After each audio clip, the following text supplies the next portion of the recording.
Hey YouTube, YugoRocks97 coming at you with a Frog Monarch deck profile for the new ban list, which is March 1st, 2013. And the ban list didn't really do much of this deck. It killed a Sangan, which means swap Frog. You have to play more cards to get the swap. And a good thing that happened was warning went to 1, so there's less to stop. They only have 1 warning. If they want to warn your swap Frog, they open it less consistent, less destroying of the Monarchs, and it's a more aggressive format, so I hope people play less traps. Only deck I see running a lot of traps that are devastating is Macro Rabbit, and not really even Fire Kings. But, I mean, yeah, they do have the damage step if they keep a monster.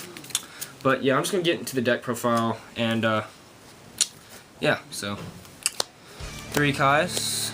You play 3 Caius in Frog Monarchs because it's Caius, and Caius is a +1 when summoned, and it's just really good.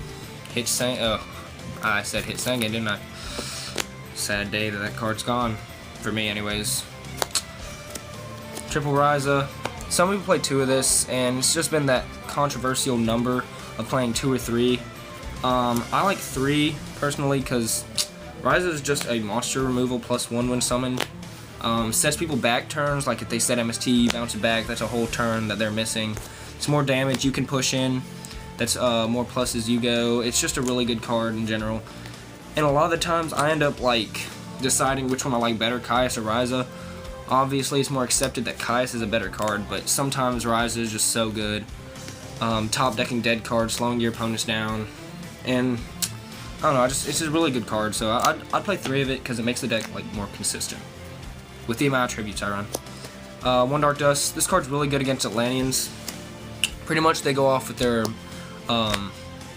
Divas and their Marksman and Abyss Megalo, Sphere, Mullen Glacia. And if Mullen Glacia does not hit this card, the next turn you just Special Tree-born, summon this, blow up everything they have, then you swing for 22. It's pretty much a walking dark hole that comes back to your hand every turn. With Treeborn, this card's ridiculous, obviously. It's been known for a while. And with Battle Faders, the card's really good. Whoa, with Battle Fader, the card's really good.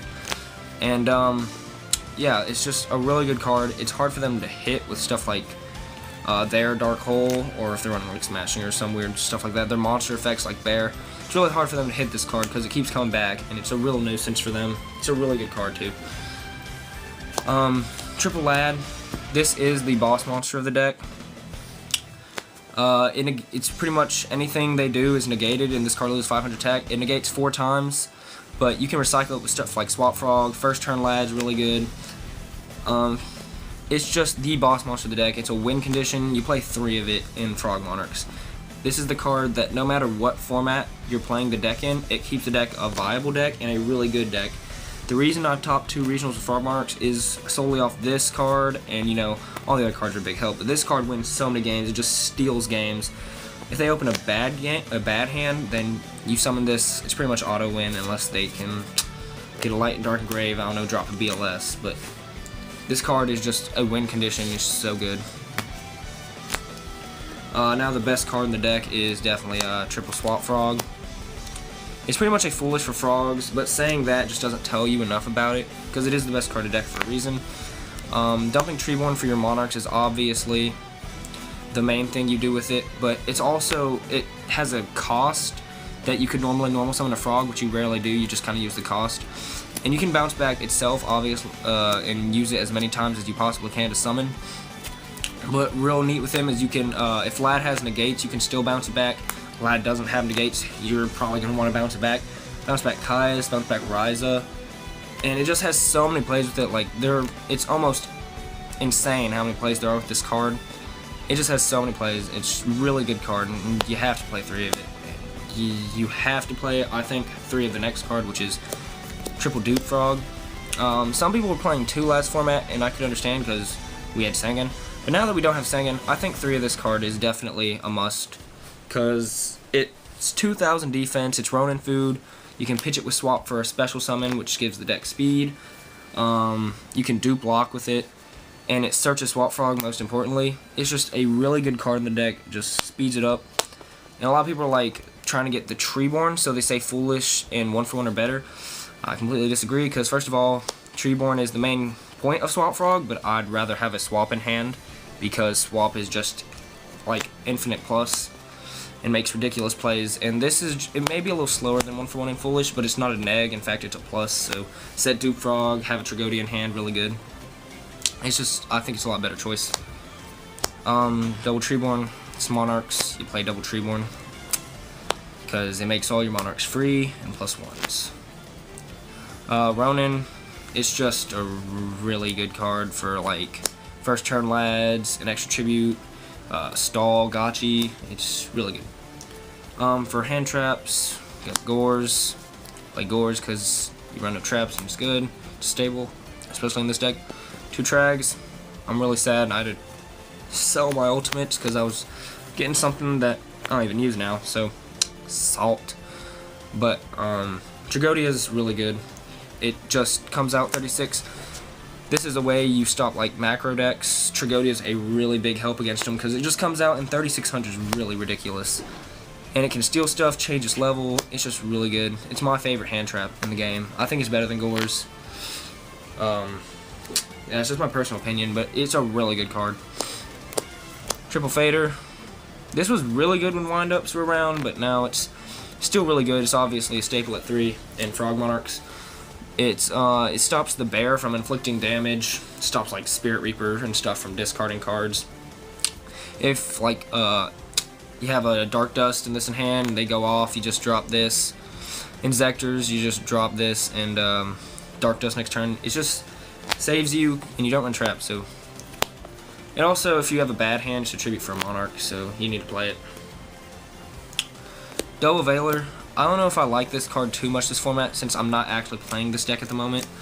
Because I'm going to a regional and I just don't want to play this there. Actually, I'm being forced not to play this there.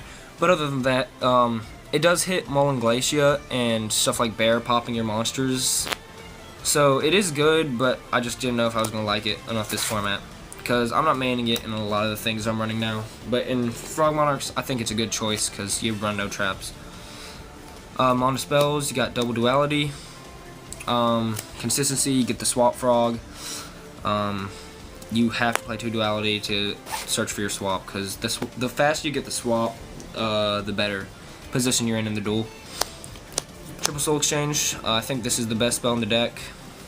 Pretty much, you play this on like anything that has timing, and you tribute that monster, summon your Monarch. They miss timing, and it's ridiculous. This used to be just the out to Shockmaster, because they call monster effects against this deck, because, you know, 27 monsters, afraid of Monarchs and whatnot. But this is also good against stuff like Dolka and Macro Rabbit. Like, they have Macro and Dolka face up, and you Soul Exchange the Dolka, Caius the Macro.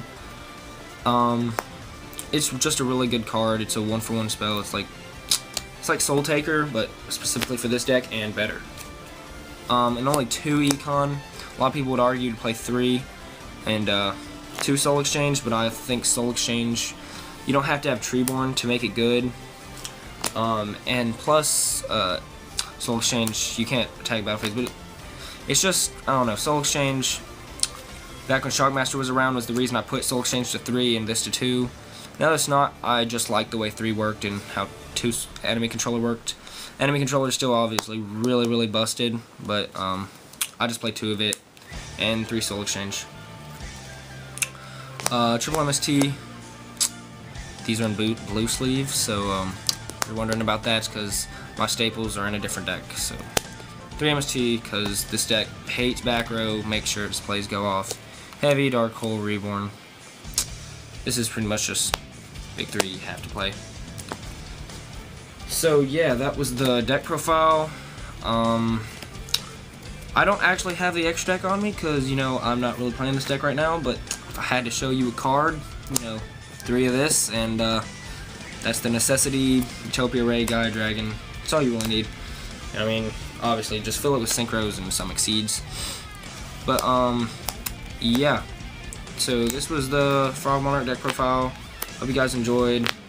For those of you that used to watch my channel a lot, I have not been on in a while, and I apologize for that, but I do have some reasons for it.